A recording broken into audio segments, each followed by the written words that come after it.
this whole book is a steamy scene. Yes. Like, watching, I was so horny for them falling in love. Mel. Yes. I was falling in love horny. Okay? Yeah, you were horned up for the love. I'm Melody Carlisle. And I'm Sabrina Bradley. And this is Heaving Bosoms.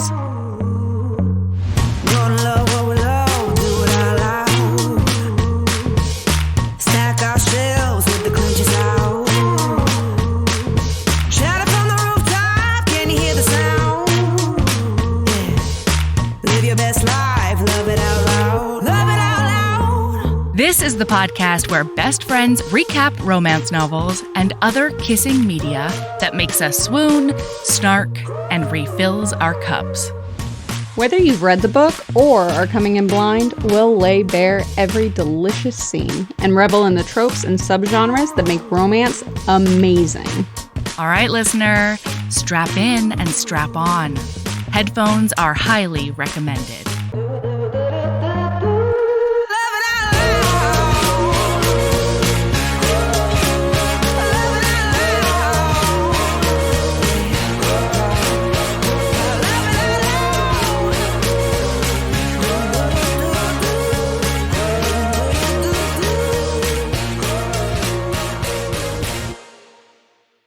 Hell yeah.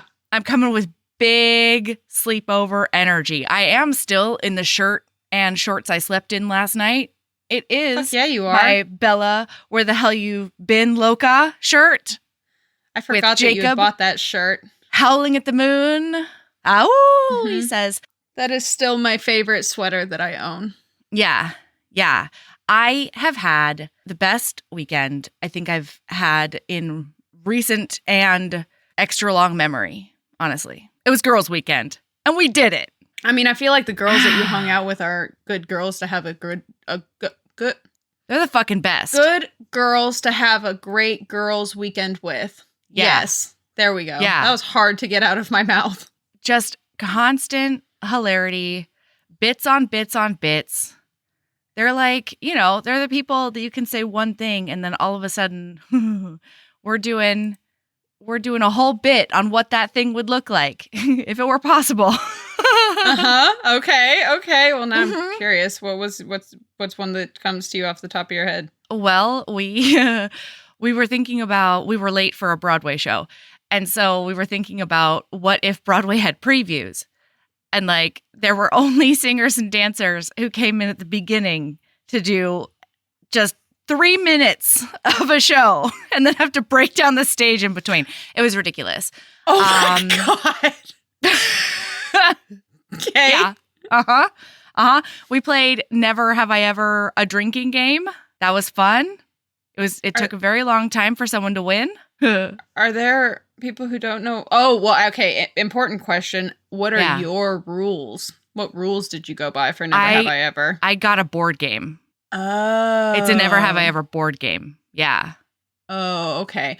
Me and my friends, when we play it, it gets pretty fucked up and personal pretty quickly because we know too much about each other. So it's like, never have I ever eaten a corn dog while getting railed doggy style. And like everybody looks around like, what the fuck? And then the one person that we know for a fact has done that is like, God damn it.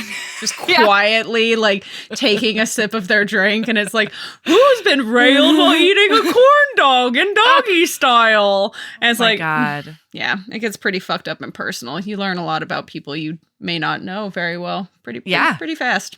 Absolutely.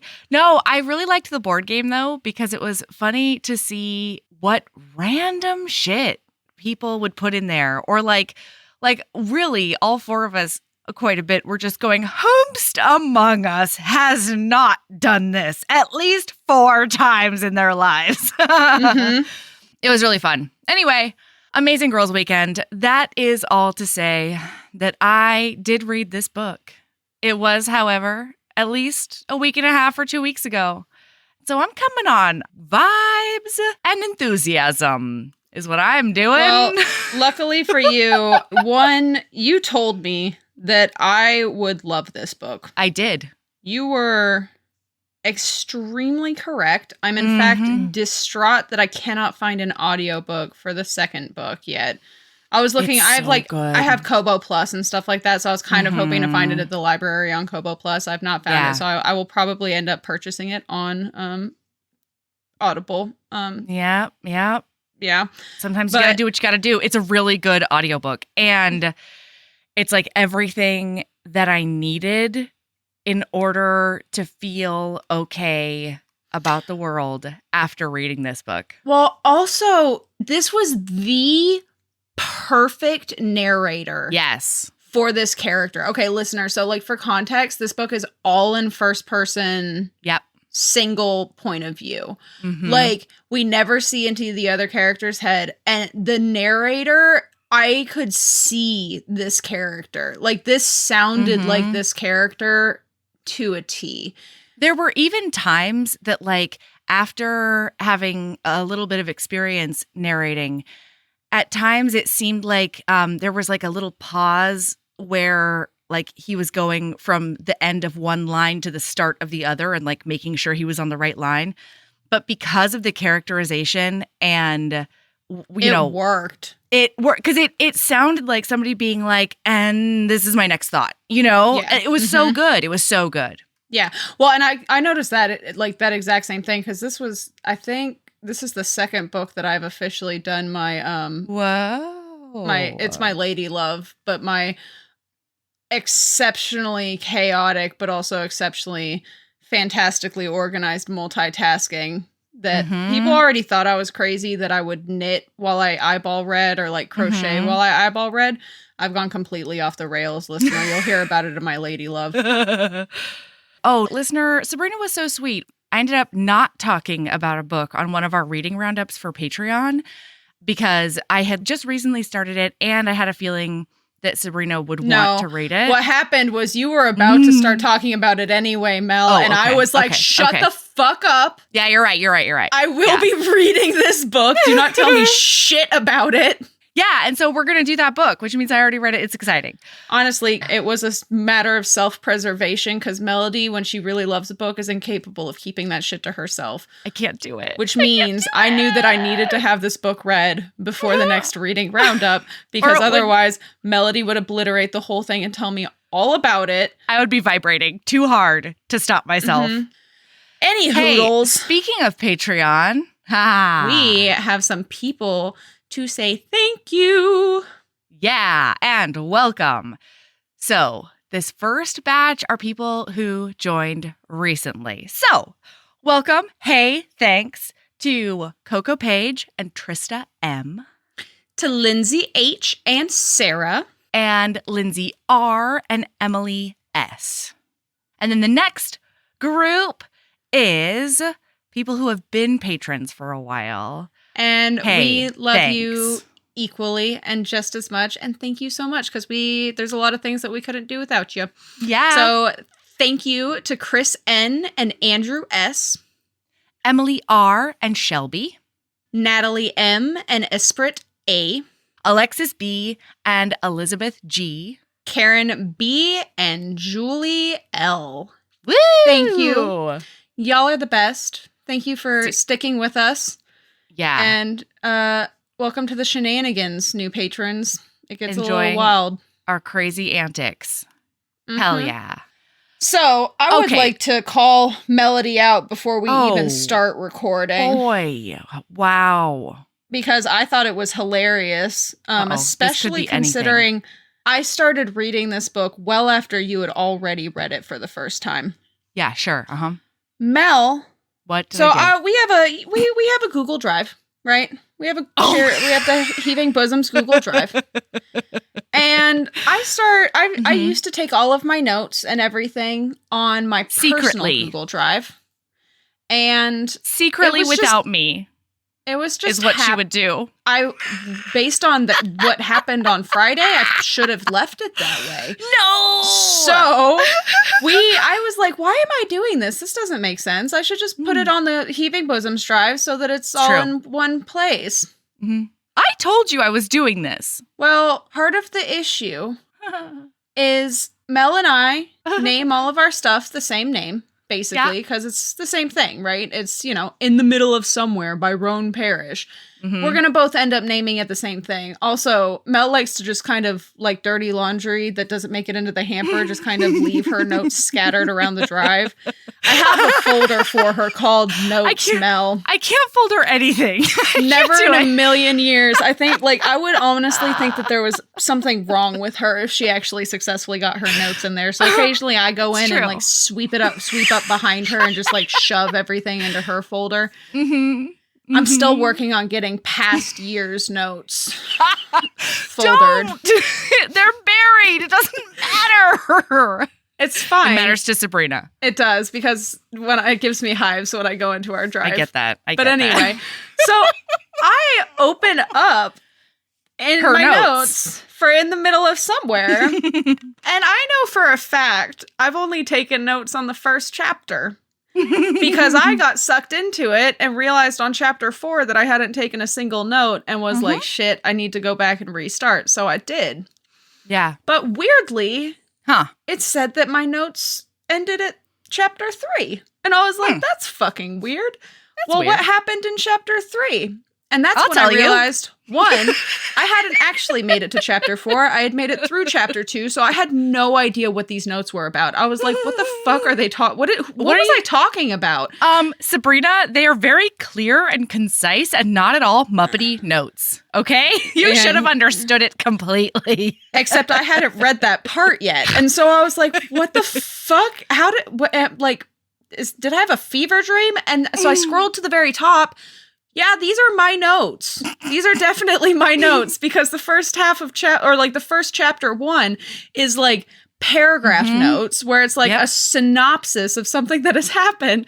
And then I continue scrolling, and about halfway through chapter 1, it starts getting a little Muppetier than I tend to be. And I ended up mid Girls Weekend messaging Melody to be like, what the fuck, Mel? You hijacked my notes. What the fuck? I told you I was doing it, though, because we were having a discussion about how our notes are different. And I said, okay, I'll just show you my In the Middle of Somewhere notes. And I popped them in there. I was like, don't worry, I'll help you. Take notes. Well, I can tell you, our notes are very different. If you weren't helpful to Sabrina. Not in the slightest. She's got paragraphs and paragraphs and paragraphs for chapter 1. And my notes for chapter 1 are, hold please. My notes for chapter 1 are, interview at Sleeping Bear College, hits a dog, meets Rex and spends the night. And then I start talking about a calm down kiss out of nowhere. I will say, my notes have gotten a little bit more like yours since I've started doing the audiobook thing. Okay. So since I'm if I'm doing it while I'm listening, that is definitely a thing I've started doing, just because it's too much to be summarized. Plus, I've realized I have a confession. Doing the audiobook thing, I'm realizing that my normal notes may be a little bit overkill, because what? Shut up. Because what happens is I let myself just listen to an entire part, and then I'll be like, okay, there was something important in that I need to say something about, and then I'll do it instead of just every little beautiful moment that we this book is while so reading the book. This book Listener, is beautiful. This book crackles on the page. The tension and everything, just it's visceral. It crackles. It's so good. Well, and there's not a third act breakup, which is one of my I fucking love it when there's not a third act breakup. It's one of the reasons that I really like historicals a lot of the time, because it's external conflict that is the main thing of the book. Oh God, this book was so beautiful. It's definitely my favorite contemporary that I've read. It's probably my favorite contemporary I've read in a hot minute. Yeah, actually. Yeah. I hadn't been in the mood for contemporaries for a hot little while, but now I will be devouring Colin's book like I've never seen food before. That's exactly what I did. I've already read Colin's book, and then I'm going to be in Will and Leo's book real soon. You best believe it. What? They get a book? They get a book! They're book 3! I have a note in my notes that is like, yes, a ship has sailed with Will and Leo on it. Yes, they get a book, get stoked. Oh, I'm very excited about that. Okay, so let's get into it. So we open with Daniel, and his name is Daniel, not Dan. Do not fucking call him Dan. But we open with Daniel. He is just had an interview at this tiny little fucking college in the middle of fucking nowhere called Sleeping Bear College. In Michigan or Minnesota. It's Michigan. Or Missouri. It's Michigan. As the best friend does wonder the whole book. Watch it turn out it's not actually Michigan. I just said so confidently that it's Michigan. I'm Watch sure it it actually is. You're a be genius. Minnesota. Do not put that out in the universe, please. You're a and genius. Thank you. Fight me. I'm not the one who's going to fight you. The universe is going to fight me. They're going to be like, a genius, huh? Huh? Interesting. You've been spreading lies about yourself? Let's fucking go, bitch. Anyway, so we very quickly learned that Daniel is gay, poor, and desperate for a job. Needs a job. And he's an academic. Oh my God. So as somebody who used to work at a university, specifically like a publicly funded university, and this might be way too much information for just at a university that was publicly funded. Yeah, publicly funded university. Enough. We'll just leave it there. I almost just gave way more information. But anyway, academia, I have a lot of professor friends, and I have a lot of other friends that work in other areas of academia, like in office situations or, like outskirt things. This book hit the nail on the head. Oh, yeah, from it did. Start to finish. Yeah, it absolutely did. Wow. It absolutely I did. am very curious about Roan Parrish and what their background is, because you couldn't have gotten this from research. And also oh my God, the anxiety rep in this book is so spot on, and it's never explicitly stated, but this dude's got anxiety. Hardcore. Hardcore anxiety. He's an anxiety ball. And I would what he is. Definitely hazard that he has PTSD as well. Absolutely. And it was it's just go read it. Listener, if you have not, if you have never read this book and you are listening to this episode, stop listening, go read the book, and then come back, because hard recommend. Watching and reading through this book for the first time is an experience that you don't want to miss out on. Just the way that the first chapter gave me chills is something that I have not experienced in memory at all. The first chapter being wow, my whole body is feeling this. Crazy. Crazy. It crackles. I'm telling you. So anyway, he is just done with his interview at Sleeping Bear. He lives in Philadelphia right now, and he has all his life. And so he knows that if he doesn't get a job, he might not be able to make rent next month. So it's pretty dire over here. And he thinks they liked him. And he thinks that there's a good chance he'll get the job, but he also is just what the fuck would I do in this teeny tiny town in the middle of the woods? I do have one logistics issue already, though. Tell me. He needs this job, but this is an academia job, which means it doesn't start until August. So you're still shit out of luck on rent for next month, bud. He talks about getting more shifts at the bar. I know, but you're going to do that whether or not you get this job, my friend. No, totally. But I do think there is merit to the idea that it's a metric fuck ton easier to get more shifts if you're not also trying to interview places. Yes, that is also very accurate, though. Yeah. So anyway, he is driving back to his motel, and he hits a dog.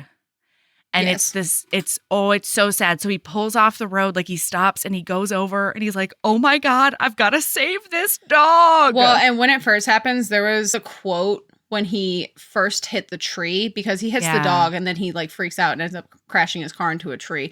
And it says, it's like the cartoon physics of awareness. We can't hurt until we see that we're supposed to. Oof. This is the second page. I know. And already I felt like I'd been sucker punched. I was like, all right, this is fine. Everything's fine. No, Roan Parrish comes to some human truths in this book. Oh, yeah. I have highlights later in the book for some of them. Yeah. Ooh. This is like a study in humanity and what it means to be human. I would agree with that. Yeah, absolutely. It's beautiful. Yeah. But yeah, so we find out a couple of things in this scene, right? A couple of important things. So we find out that his family back in Philadelphia, so we find out his mom's dead. Mm-hmm. We find out that his family owns and runs a auto body shop or an auto shop, a mechanic's house. They're all mechanics. Yeah. We also find out that words are meaningless to him. Like, he does not trust words that come out of people's mouths. So the quote is, "Okay, dog, you're okay. Don't worry. I've got you. Everything's going to be fine. I'm saying things I haven't heard since my mother said them when I was little. Words that are meant to comfort but mean nothing." So, like, there's also, like, a not lot, like, this is just going to be basically a couple of hours of me and Mel talking about how much we love this book and how incredible it is. But I do feel like I need to mention that there's a lot of tell instead of show, right, in this book.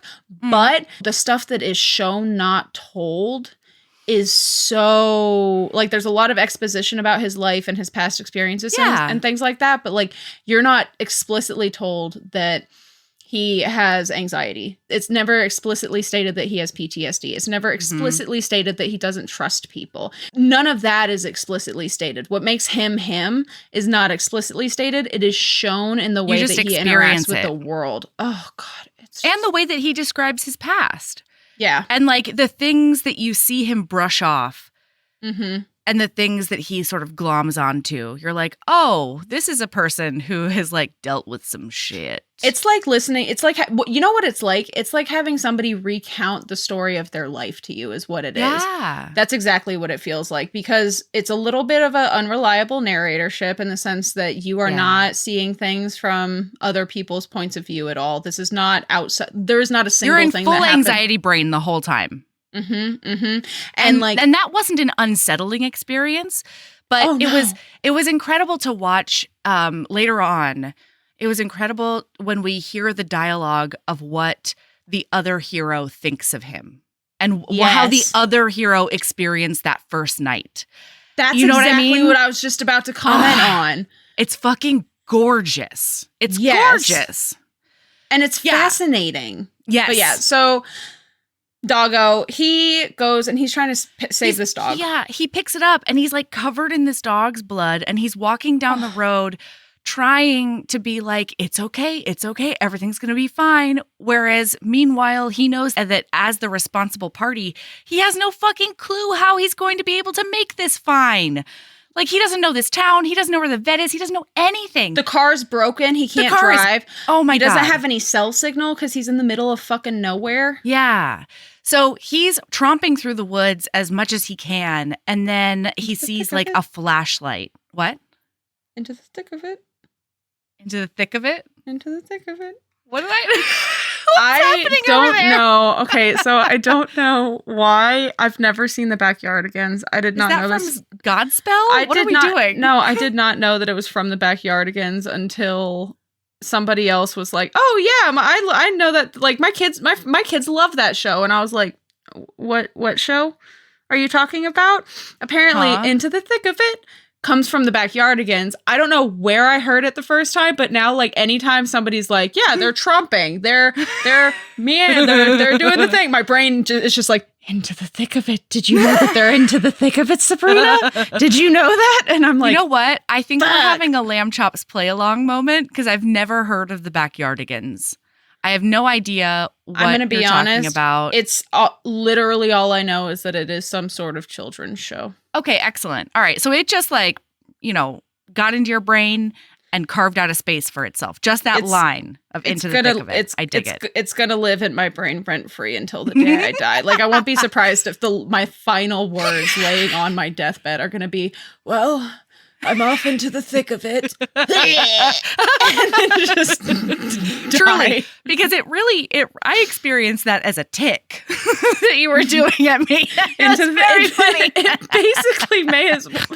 God, That's great. I don't need any more neurodivergences, please. I feel like I'm chock full. I don't. You know what? That was the other thing about Girls Weekend that was amazing, because all 4 of us are neurodivergent in similar and different ways. And so it was wonderful just to like be able to be my chaotic unmask self and be and, you. And like have all of them totally, like we all just came to each other where each other were. You know what I mean? Like I'm doing circles in my kitchen because I can't remember if I needed a knife or what I was doing and am I cutting something. Like we had several moments where we were just like, oh, hey, check out what you're doing right now. And I'm like, oh no, I'm putting the onions into the compost. Oh no.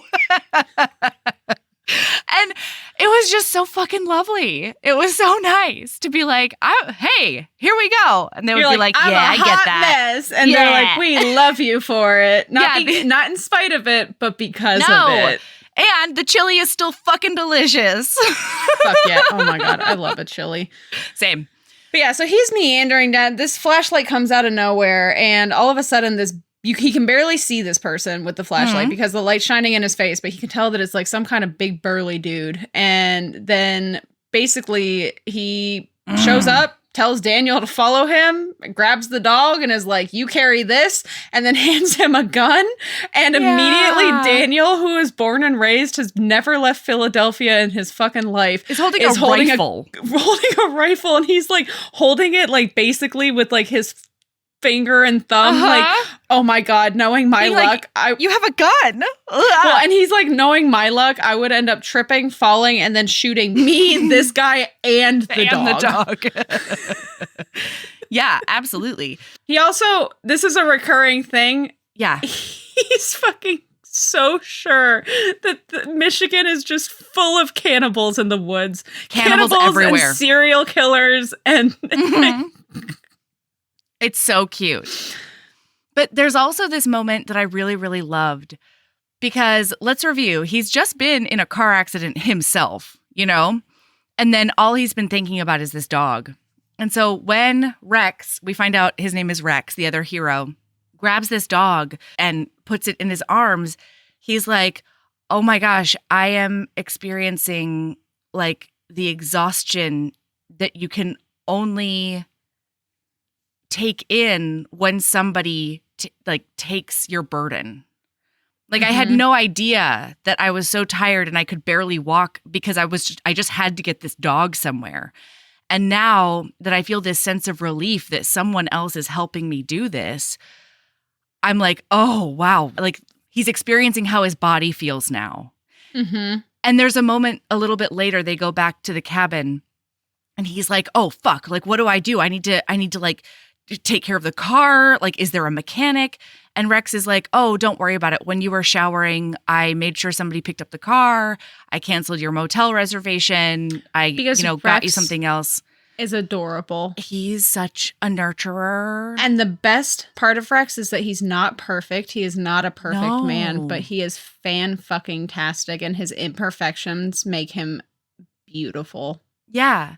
And Daniel is standing there being like, oh my God, is this what it feels like for someone to take care of you? Because he hasn't experienced that since his mom died. You know, he grew up with his 3 brothers and his dad, and he was the ostracized kid because all of them are the epitome of toxic masculinity. And he never hid the fact that he was gay. He never hid parts of his identity in order to mask for them. And so he just got all of their rejection throughout his whole life. And then we find out that his last boyfriend, he thought they had been dating for 2 years. His only boyfriend. The only person he's ever gone on dates with. A singular one. Yeah. The only person who would ever be in a position to caretake for him in intimate ways like this. Just saw him as like a convenient fuck. And it says he was like fucking 10% man. of Philadelphia. anytime they weren't together. So it was it's so gorgeous because Rex's number one love language, the number one way that he shows love is through acts of service. 10,000%. Yeah. And Daniel very clearly does not know how to handle acts of service. Even his best friend Ginger, so his best friend is named Ginger. She's a tattoo artist, and I just realized this is what this episode is going to be. There's going to be so much of us just basically describing Daniel as a person with the occasional, this is a scene that happened. So his best friend Ginger, back in Philadelphia, the way that they met was he had a really bad day, and he was like, 20? Like 19 or 20 maybe. No, he was in high school.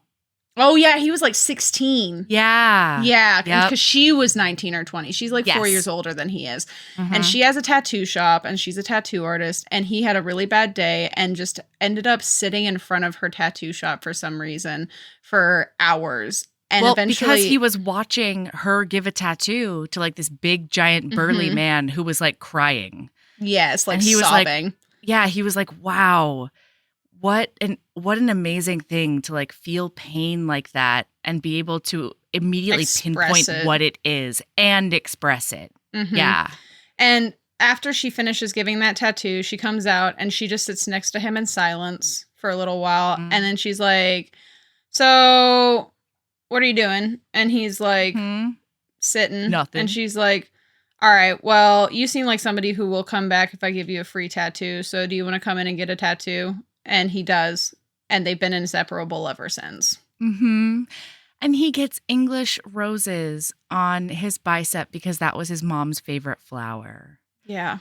And then he gets brutally made fun of by his oldest brother, Colin, because toxic masculinity and homophobia. Boy, no shit. And that boy, does that fucking chicken come back to roost at the end of this book. I called it too. I totally Sherlock Holmes'd that. I was like, there's no way that all of these brothers are straight. One of them is, at least one of them's going to be in the closet and hate themselves for it. And the minute we met Colin, I was like, it's this one. You were like, hey girl. It's this one. I found you. So they're back at Rex's cabin. And the first thing that Daniel, he hates only Dan, Rex gets to call him Rex Danny. gets to call him Danny, and I took a liberty that I should not have. I like it. Daniel, first thing that he notices is this is a place that feels like a home. Yeah, it's warm. And he's never been inviting. someplace that feels like a home. It's so sad. So Rex takes care of this dog, and he's like, okay, I've done everything I can for now, and then I will get the dog to the vet in the morning. He puts that dog over in front of the fire. And then he's like, oh shit.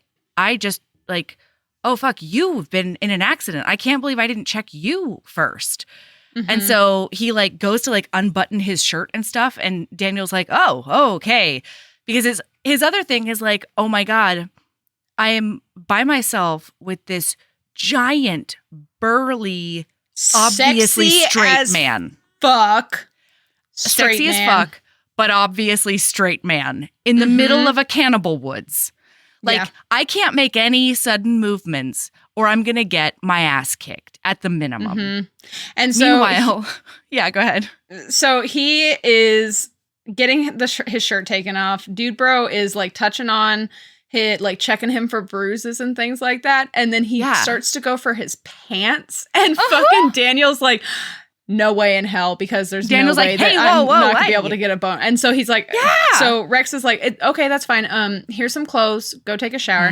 He goes to take a shower, and when he gets out, the pants are too big on him. And so fucking Rex gets on his knees and binder clips the pants tight enough that they won't fall down on him. And everyone died. Everyone in my car died. I was the person in my car. It is, and Daniel is gobsmacked by this. And then they almost go sit down on the couch, but then Rex is like, you've got to be like, oh no. Rex says, here's a whiskey to like, warm you up a tiny bit. Take the edge off. Yeah. Yeah. So he drinks the whiskey, and then like he ends up drinking another one, and then I think he like does a giggle.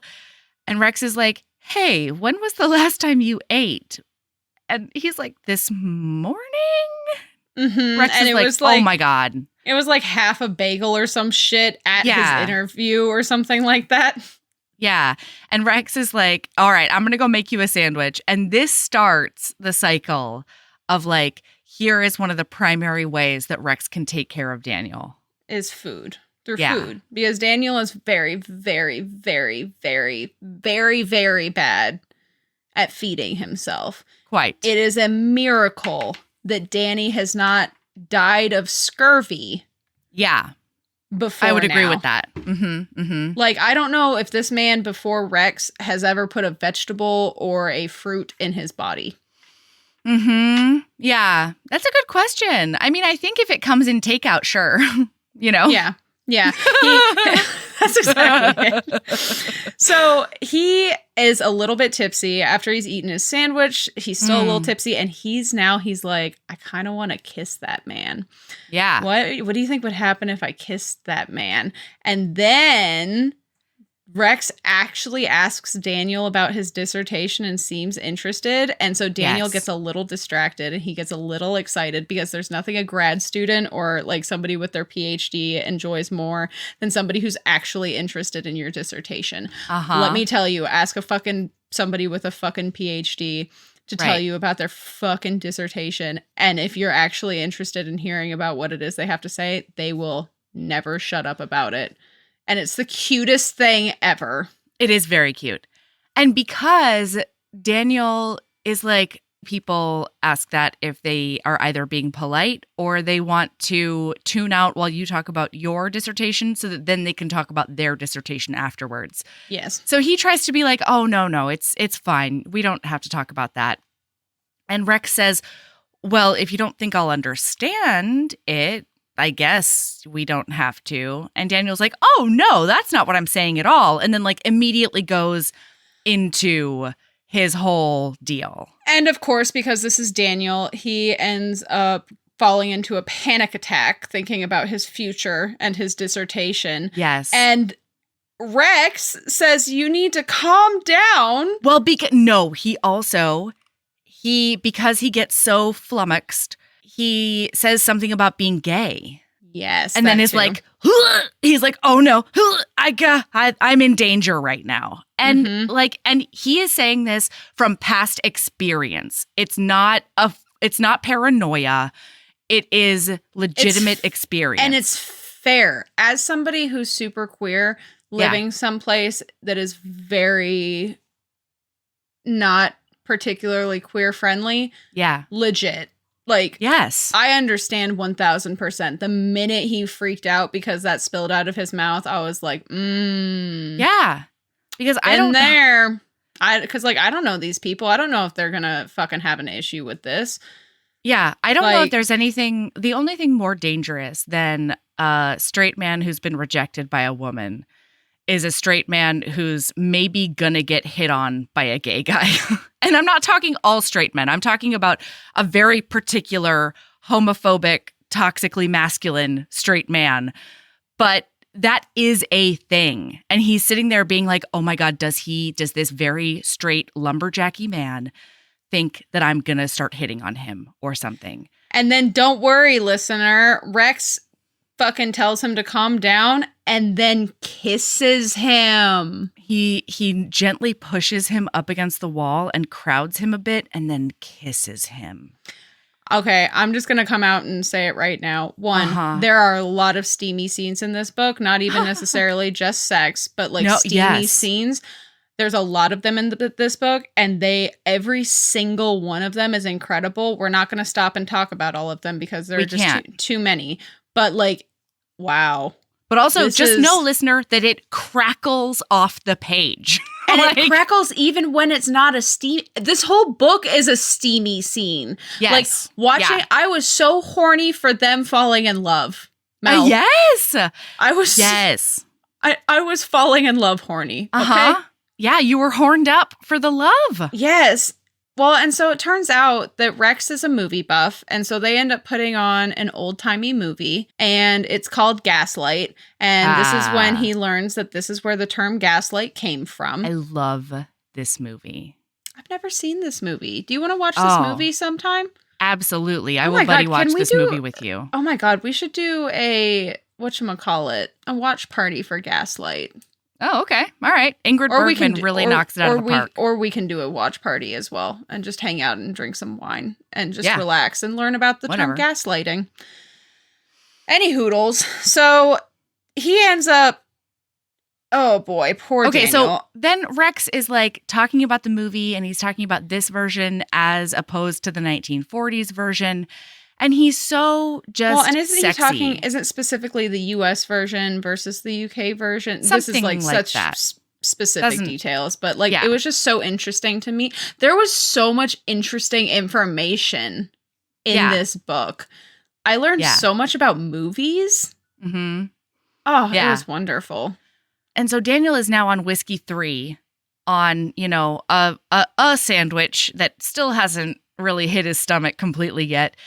And so he's just like, this and man adrenaline and probably a concussion. Yes, absolutely. And so he's just like, this man is too sexy for life and words. And so I'm going to straddle him right now and kiss his face off. Climb him like a tree. Yes. And I'm going to climb him like my personal fucking Everest. Okay. And they're making out. And then he goes for Rex's pants and Rex stops him. And is basically gently. Yes, it's not like he like slaps him away and he's like, that's my no script. Get away from that. Don't touch that. No, it's like, no, we're not going to. He says like, you've had a really long day. Yeah. Mm-hmm. And I think it's time to just relax and go to bed. And then he carefully removes him and says goodnight and gives him a blanket. And then he stands in the doorway and he says, you could have been one of those golden age Hollywood men, but your eyes, oh my gosh, your eyes would have been wasted in black and white. Hey, listener, did you remember the thing that Mel said about how she hasn't listened to this book in like a week and a half and she's just going on vibes? Mm-hmm. Yeah, me too. Interesting. These are my vibes. Interesting. I don't even have that in my notes. I had no idea. I read this book over the last 72 hours. No idea. You know what? To be fair, that definitely wasn't verbatim, but it was the spirit Guess of what happened. It could have not even happened in the book, and I'm just going to believe that it happened. You could be fucking bald-faced. You could be gaslighting me right now about what's happening in this book, and I'd be like, hey, yeah, that tracks. That sounds like something that Rex would say. Cool. Oh, it's so good. It's so good. So anyway, we already know that Daniel's family is a bunch of dicks. We find out that they've been dicks. Like, we already know all of these things. Well, this is zippy zapped 6 months into the future. Later. So the first chapter happened in February, and then it's August, and he has decided to take the job. So he is moving to Sleeping Bear, or actually it's Holiday, Michigan. I love it. Just any of you who like to shoehorn books into prompts, I would argue that this book, for a couple of different reasons, but if just for the fact that they live in Holiday, Michigan, you could definitely shoehorn this into a couple of different holiday challenges. Hell yeah. But any hoodles. So we find out that back in February, Rex just straight up left Danny in his house alone. And all he left was a Post-it note with a phone number on it that didn't have any, identification at all. And when Daniel called that number, it was the taxi service. Holy fuck balls. I would be mortified. Oh, yeah. I would have absolutely reacted this exact same way that Daniel did, which is, okay, gotta go.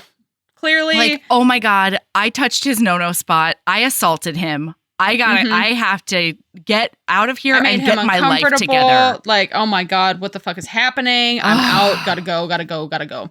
So he is now back though, and he is trying to adjust. And I felt this on such a visceral level as somebody who, there were so many things about Daniel moving to this small town that made me go, oh, Yeah. Like this is as somebody who has only ever lived in big cities, this is exactly like what moving to a small town after living in big cities your whole life is like. Because why the fuck is everything closed by 8?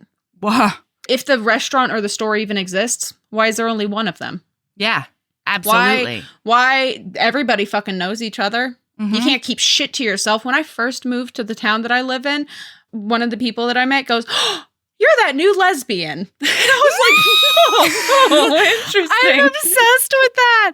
1, yes, new. 2, not a lesbian. So, like, yes, dating a woman. Mean, at that point, you were lesbian presenting, okay? Yeah, yes, I was lesbian.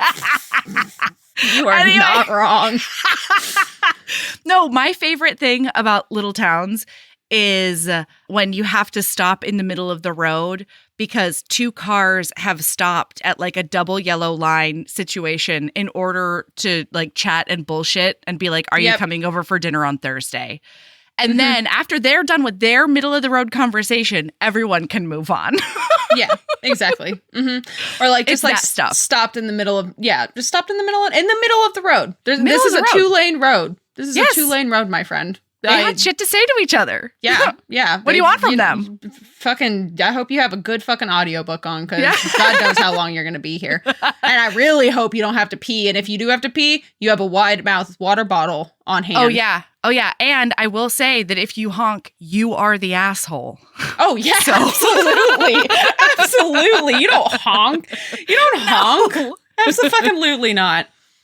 Yeah. So anyway, he's there and he's like, I got a shitty little apartment above a hardware store. And the guy was like very interested in the fact that I was a city gay man. And he says like it's almost as if he's like proud of himself, you know? He's got like a badge of honor for being the landlord of the gay guy in town. The new gay guy. Mm-hmm. The new big city gay. The new big city gay specifically. That's the one, yeah. And the only thing that's open after 8 p.m. is one pizza place. And he's like, I guess I live on pizza now. And he does make one very good point, I will say, though. And that is that in a town this size, although, for the record, it does have a record store. And so how small can it be? Yeah.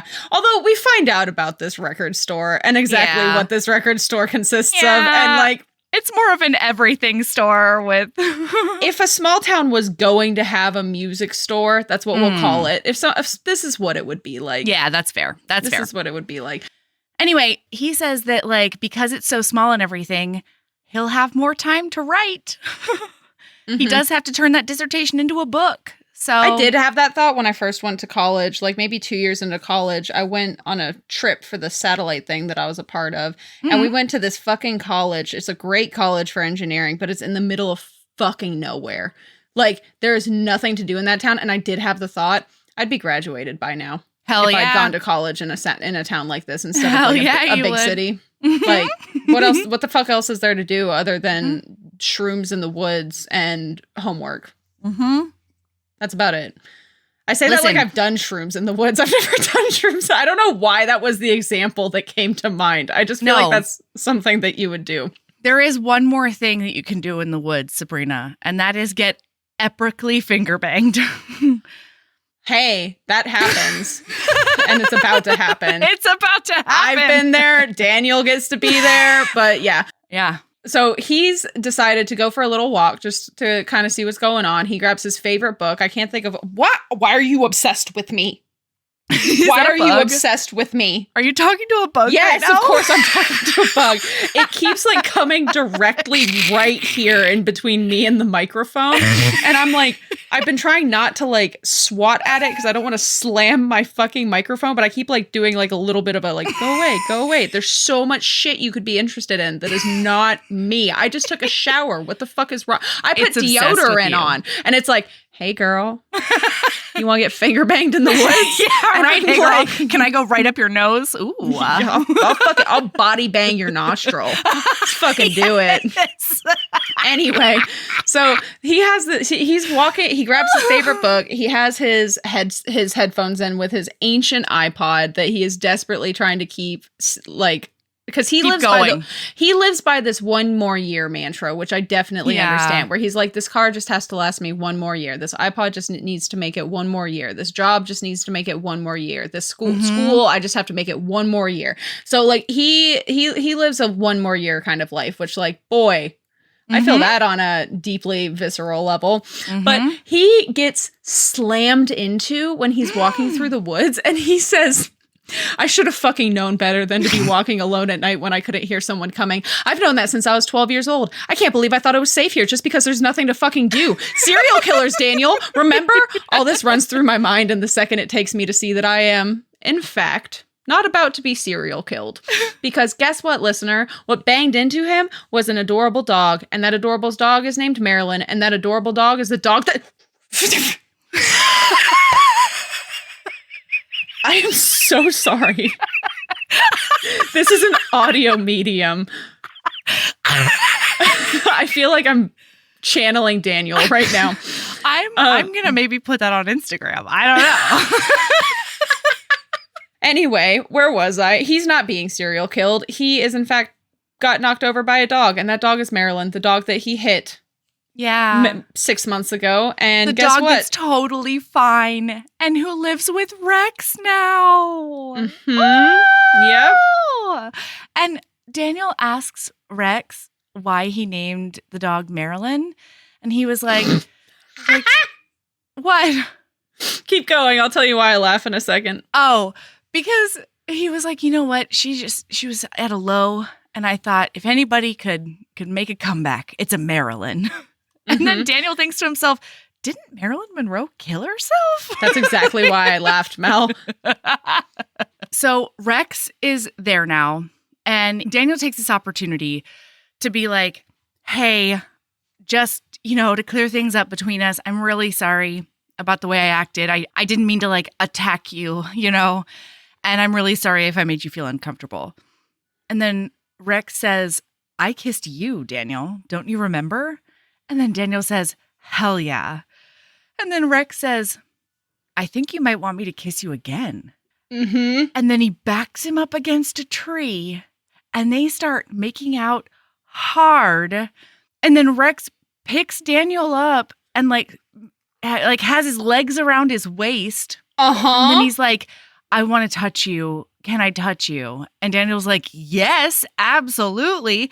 So he puts him down and basically like rips his pants off and gets him back up on his waist. And then they're making out, and doesn't he have Daniel suck on his finger?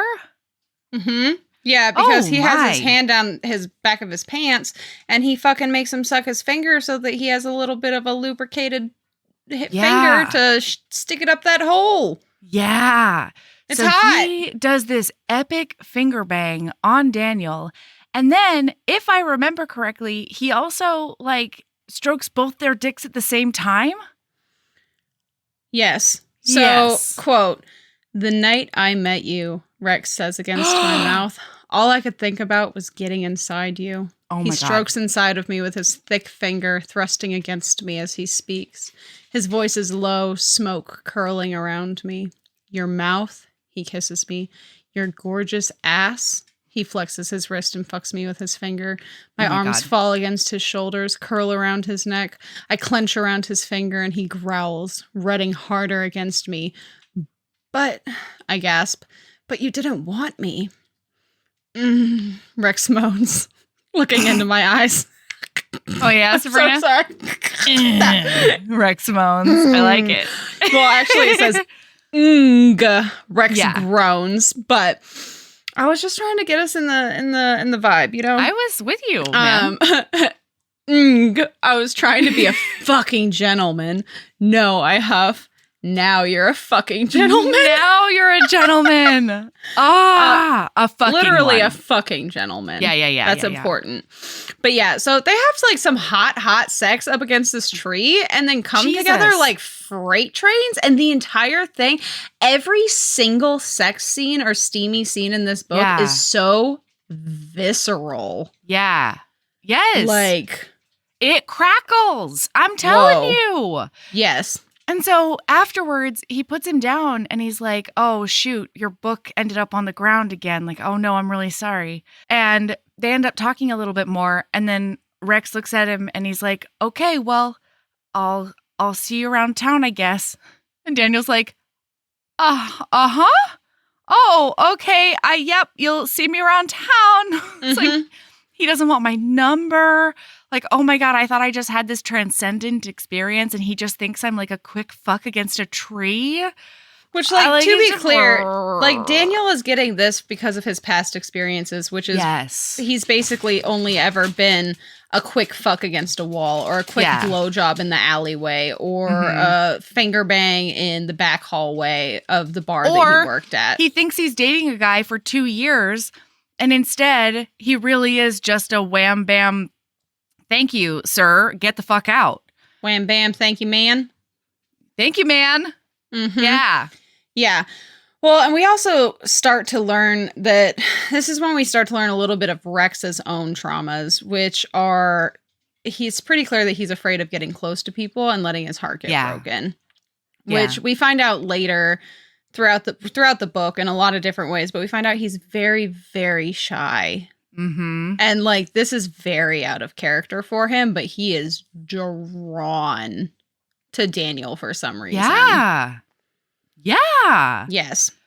And then, I don't know why this hit me so hard in all of my parts. Tell me everything. But for what, I don't even remember what caused this, but Rex chuckles and teases Daniel and then chucks him under the chin. Yeah. And I was like, why is this so hot to me? Yeah.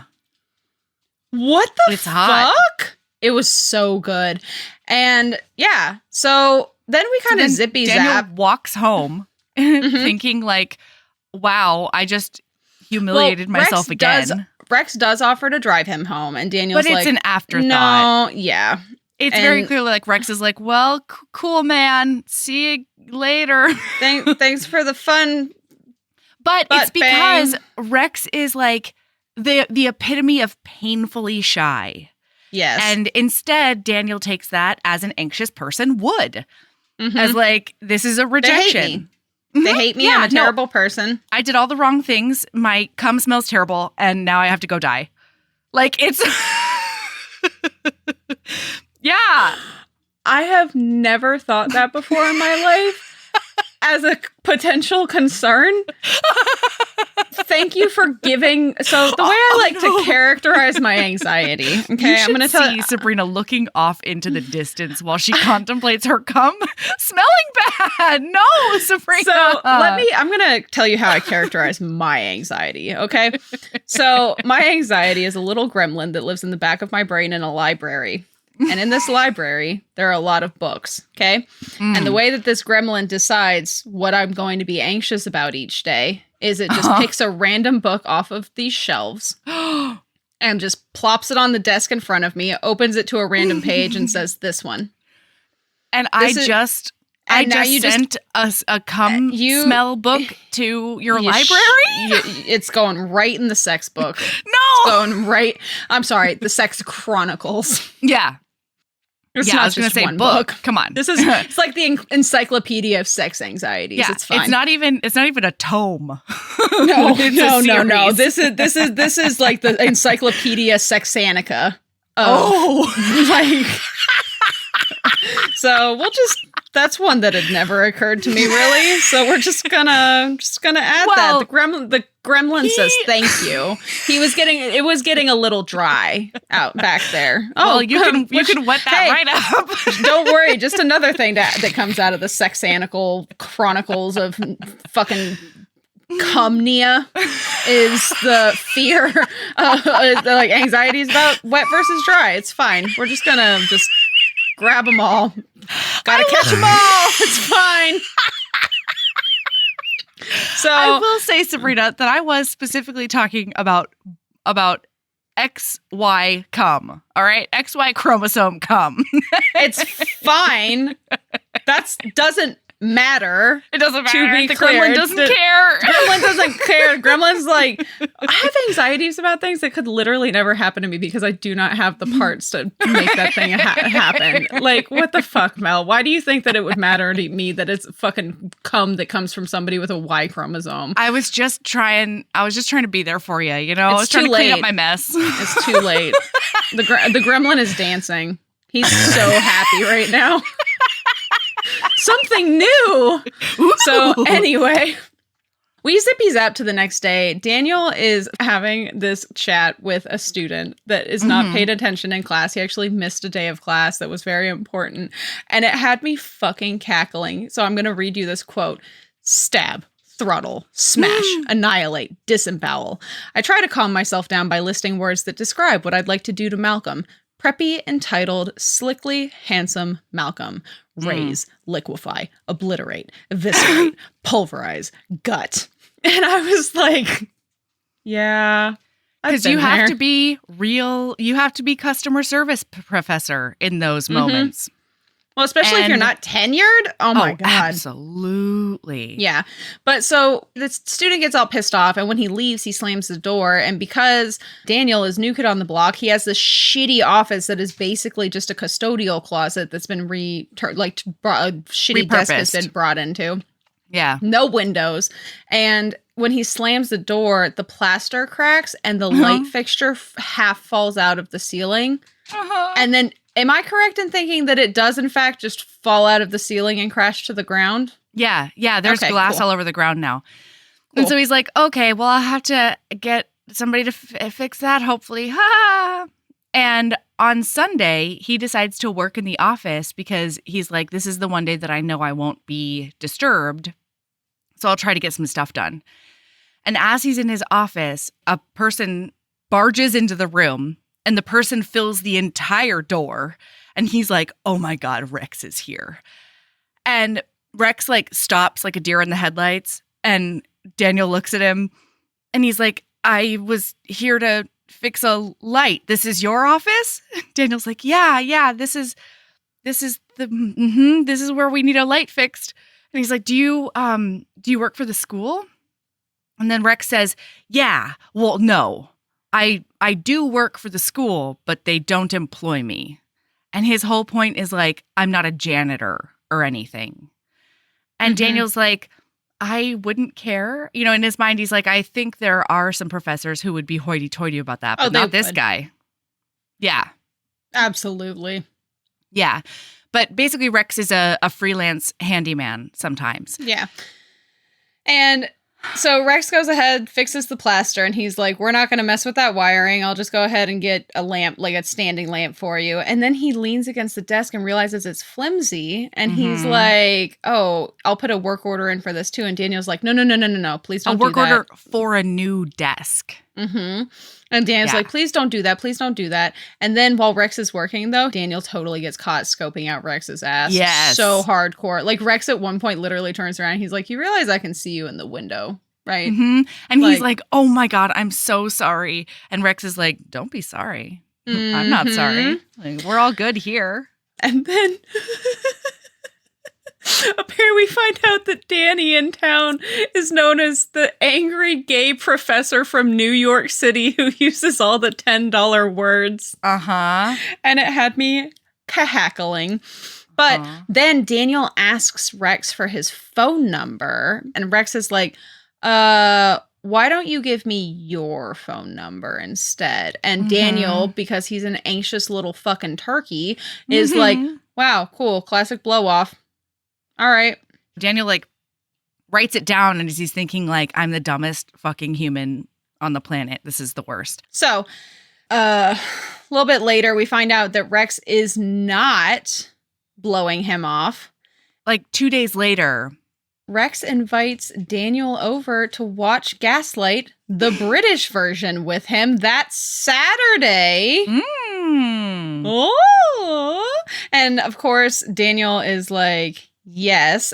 And oh my God, listening to this bitch on audio was like, this was the most awkward conversation in the world. Like literally so Daniel's cute. like, I don't say great again. Don't say great again, Daniel. Okay, cool. Great. Sounds good. And I was like, that's a mood. That's a mood. Yeah.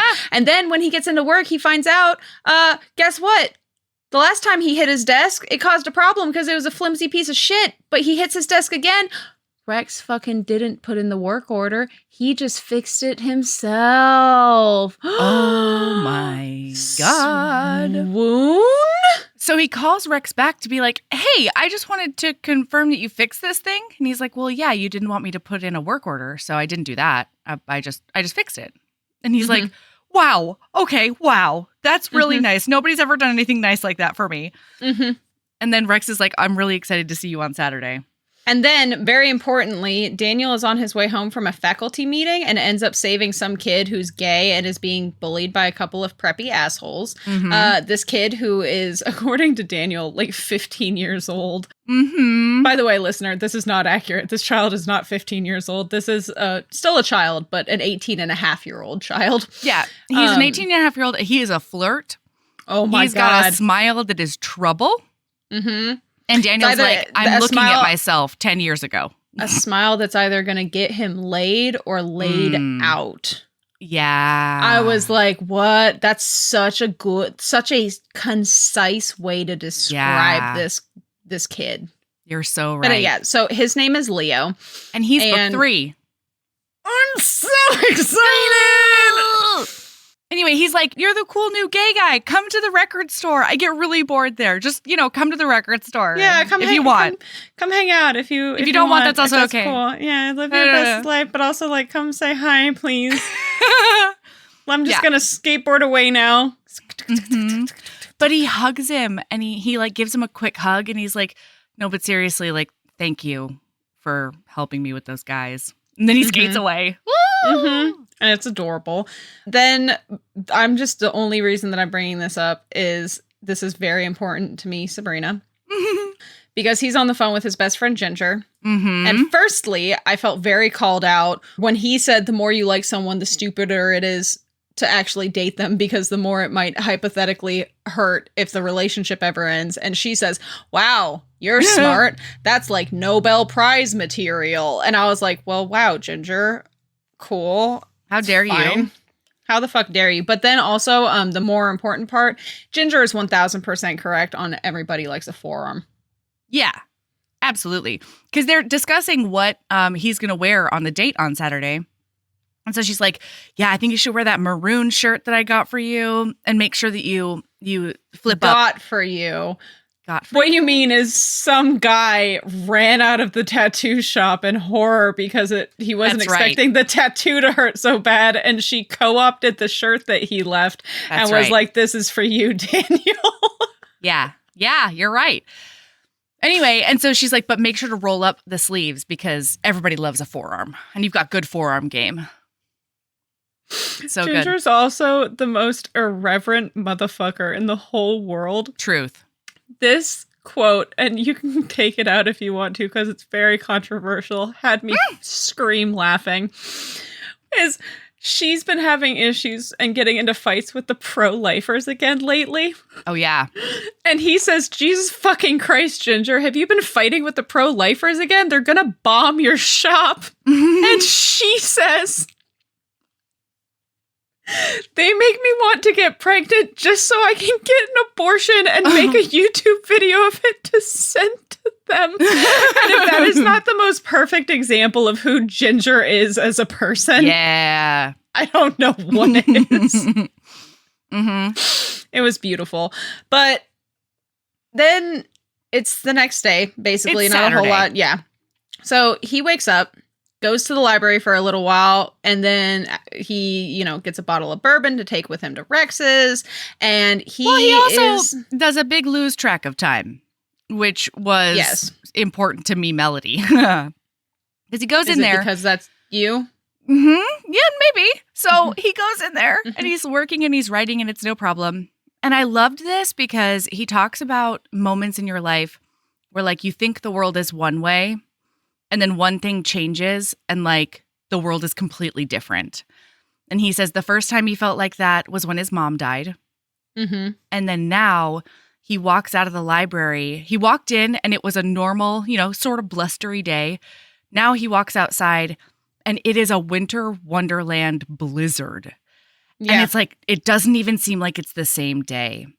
Mhm. So he looks down and he's like, oh, fuck, I'm supposed to be there in half an hour, but I still need to go home and shower and change and then figure out how to take a cab to his house and like do all the business.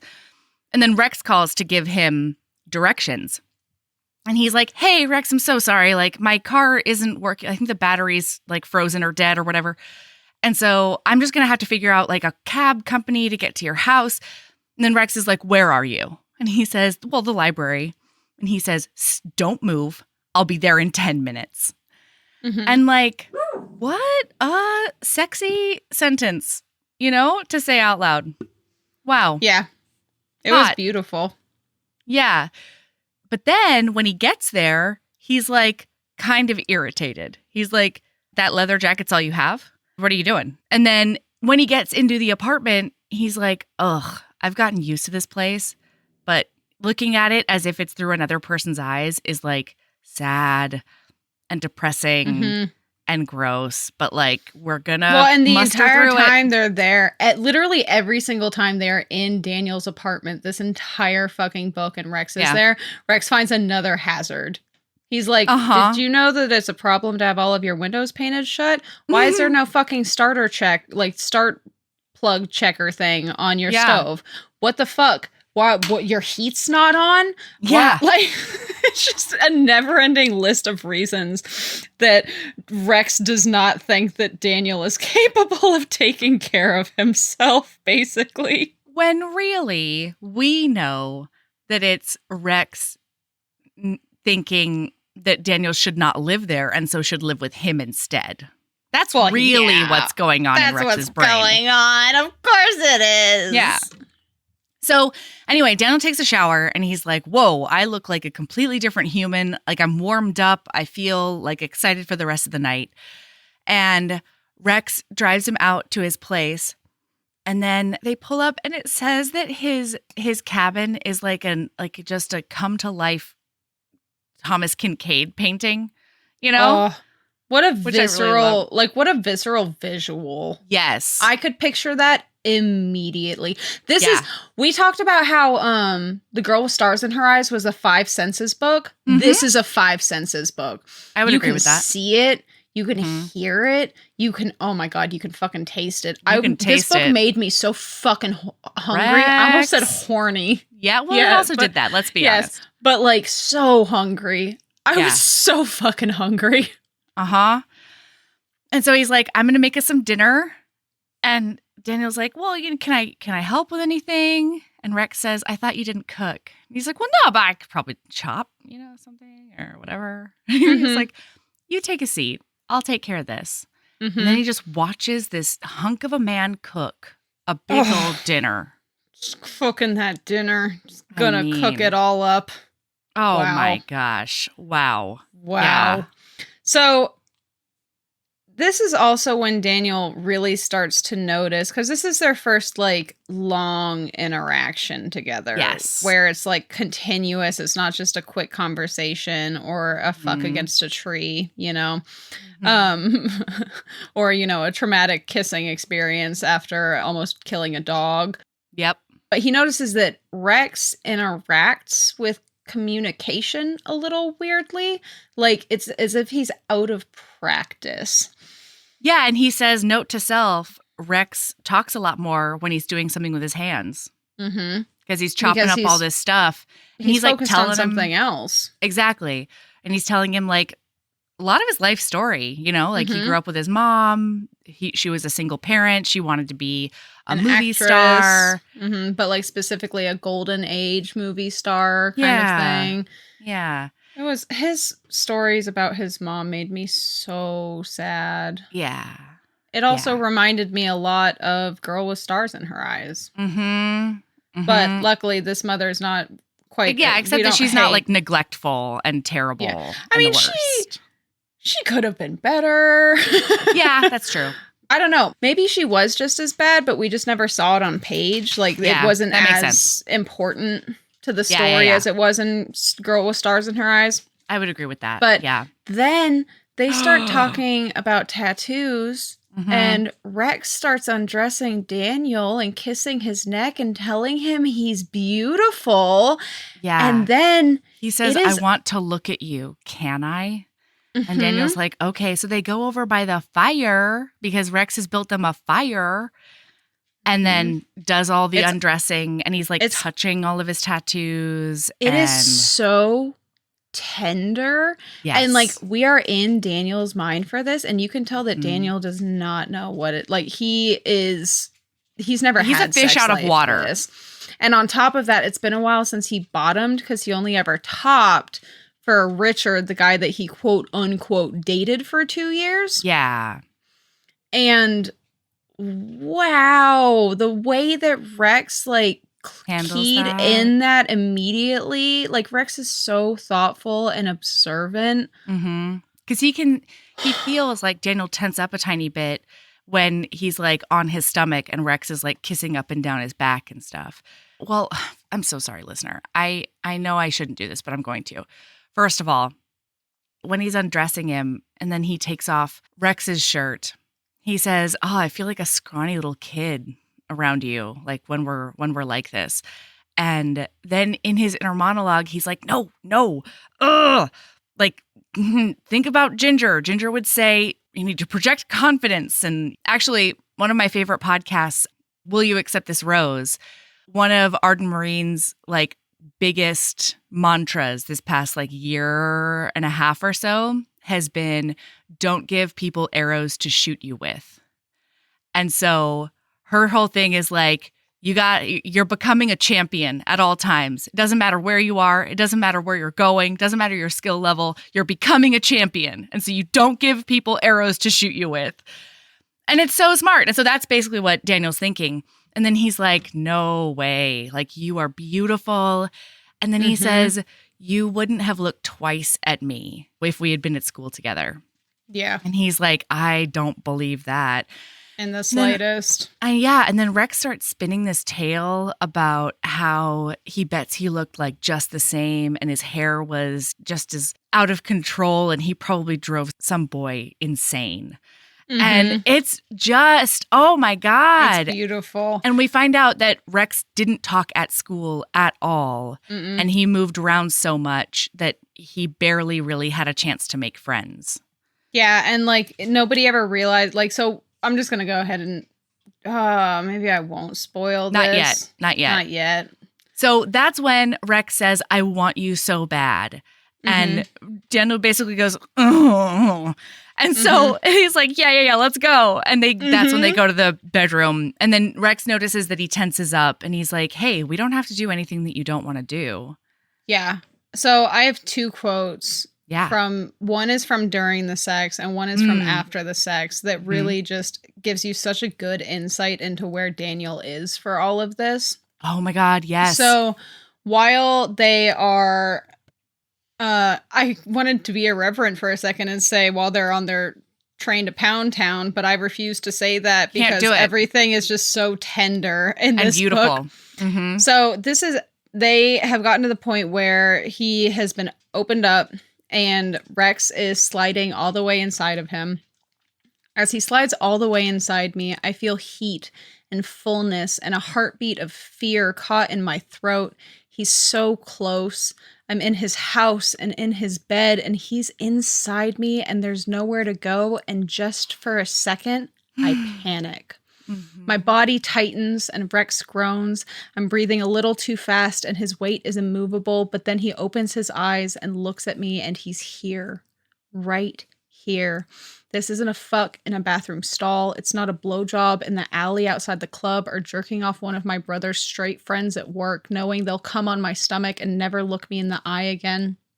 I squeeze my eyes shut and open them again, and he's still right there, frozen, trembling above me.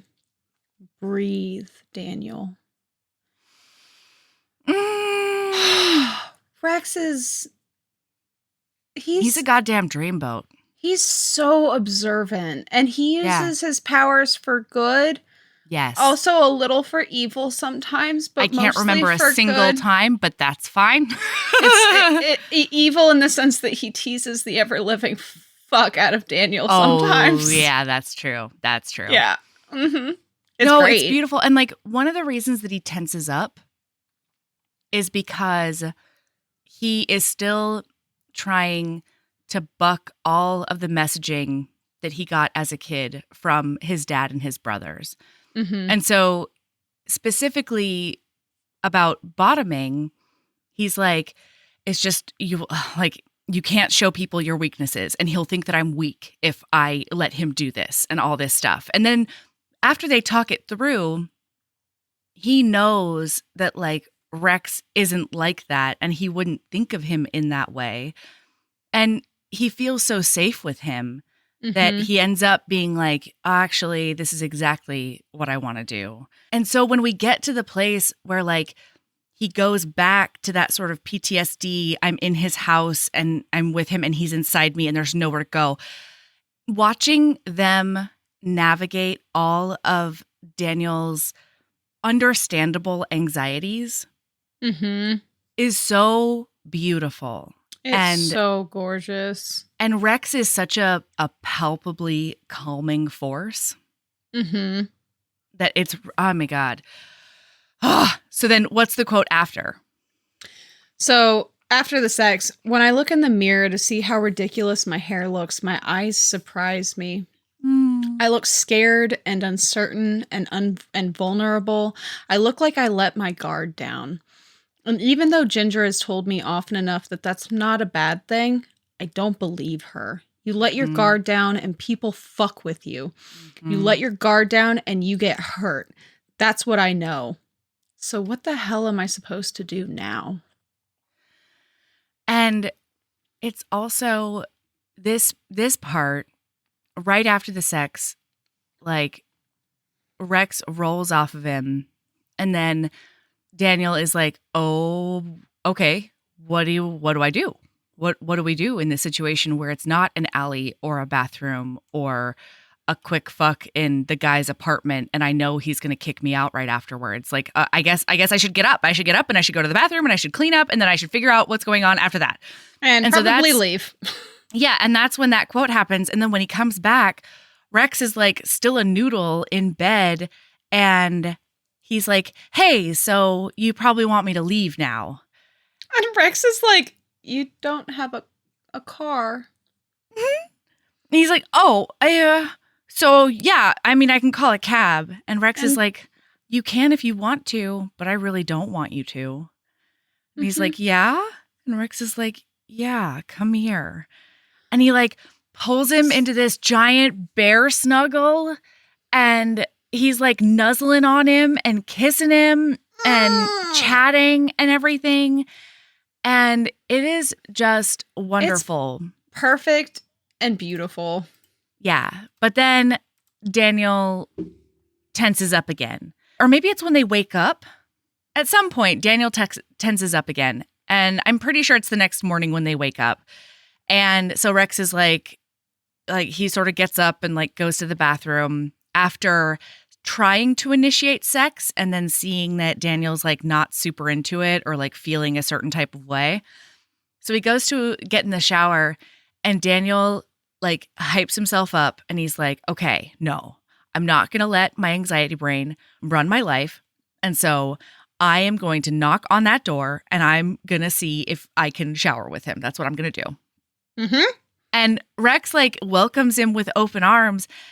And then as they're under the hot shower spray, Rex is like, "Hey, so I just want you to know that I know I can be a lot and I'm sorry. I just love touching you and I can do that less if that's what you want me to do." And Daniel's like, no, I really like it. I just don't know what to do with it. I've never dated anyone. Like I don't know what this is and I don't know how to act and I don't know what the rules are. And Rex is like, "There are no rules. Like this is something that we would do. We would make up along the way." It's so he's perfect. Like, yeah. And so he says, "I think the plan for the rest of the day is like, I'm going to take you to breakfast And then I'm going to offer to drop you off at your house. But before I do that, I'm going to, see if we can see each other again. I'm going to ask you out. So do you want to go to dinner? And Daniel's like, I thought you said you were going to ask me to dinner later. And he's like, see? He's like, I'm just going with the flow, getting my ducks in a row. Yeah.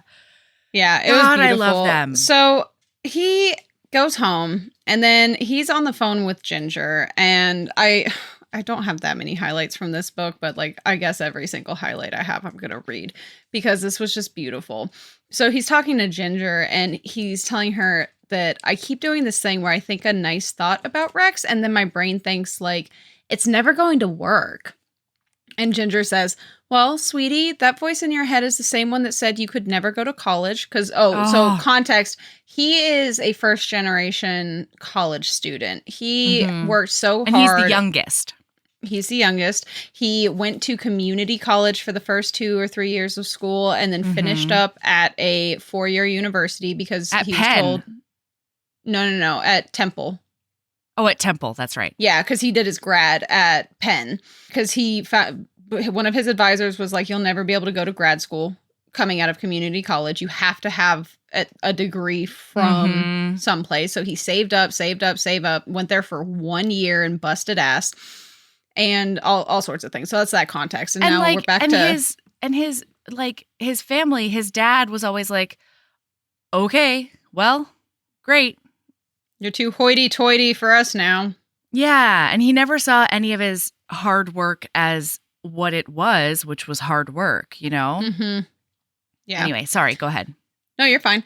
So Ginger said, it's the same one that told you not to bother applying to grad school because they'd never want you. It's the same one that told you all the other students thought you were stupid when you first started. They did think I was stupid when I started. Well, they were asshole snobs. And anyway, you proved to them it wasn't true. So you just have to prove it to this voice too. And I was like, God damn, Ginger, that's a fucking reminder I need in my own life. Thank you for that. Like, I need a Ginger in my, I have it. Frankly, you know what? I have Ginger friends in my life. And you do. Thank God. Mm-hmm. Yeah. Love a Ginger friend. Most definitely. Yeah. So now they just sort of start dating. Yeah. Well, he also, so something very interesting is Daniel, for the first time, reaches out to his family. Nobody has reached out to him, but he reaches out to them to be like, hey, just calling to see how things are going. And they're all like, what do you need? Fuck. And he's like, nothing. I just wanted to see how things were going because you're my say hi. family. And then the reason that this is important is he is debriefing Rex about this conversation that he had with his family that made him feel kind of shitty, frankly. And then this leads into him telling Rex the story of the first time he got caught with a guy because his brother Colin is the one who caught him with a dude behind the mechanic. The auto shop, yeah. The car house. And so he's been on thin ice, especially with his brother Colin, because he got some information from Ginger and then lost his temper and used it against Colin in a phone call. Yes. Yeah. So Ginger was basically like, hey, don't let Colin get to you, because Colin's the meanest one. Colin is the ringleader of all of his torment. Awful. Isn't he also the oldest brother? He's the old. No, Sam's the oldest. He's Sam's the second oldest. Yeah. And he is 6 years older than Daniel. And so he's always the most ruthless with the torture, honestly.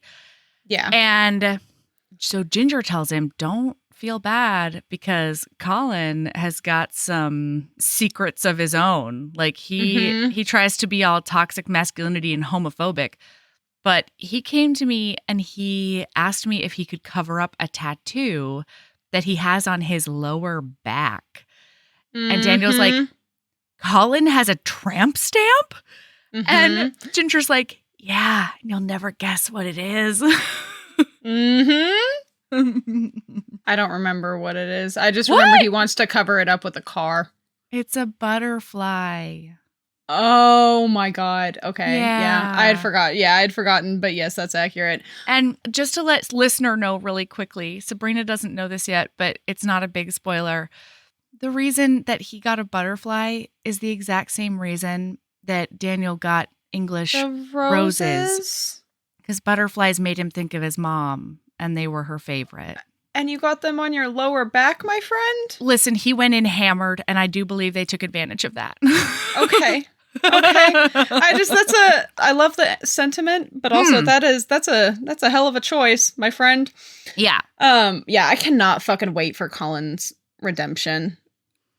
Yeah. I think it's gonna make me cry. He takes his punishment, which I appreciated. Like Good. it is not easy for Colin. It's not an easy read. But man, I personally thought it was very worth it. Really? Okay. Yeah. That makes me excited. So he's telling the story about the first time he got caught, and because Colin freaks out, he comes back behind the mechanics shop, and Daniel is going. I keep wanting to call him Bryce, but Daniel is going down on one of guy. Colin's friends, who also occasionally works at the shop, and Colin flips shit. He punches the hell out of his friend. His friend leaves and literally never ever comes back. Yeah. Daniel never sees him again. And then Colin beats the shit out of Daniel and is like calling him all sorts of names. And the reason this is so important to talk about is Rex is so mad listening to this story that he shatters the stem of the wine glass that he's holding. Mm-hmm. Mind because you, Rex cannot handle violence. And he especially can't handle it to somebody who's more vulnerable. Yes, exactly. So they end up leaving, and okay, so actually, would you care for a quote about how he hates violence? I would. Thank you. Okay. So, I hate that your brother did that. I can't stand violence.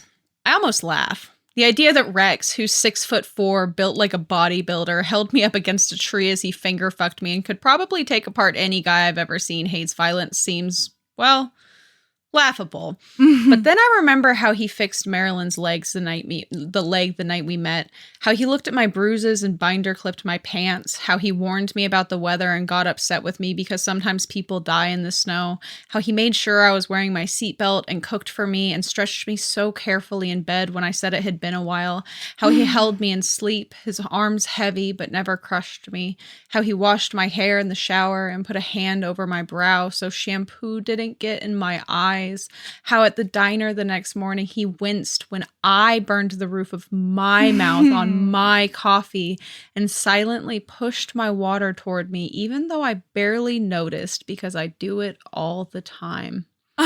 So less about violence but more about how he is the softest boy. He's a caretaker. He's a nurturer. He's perfect is the Rex. answer, is the thing though, you know?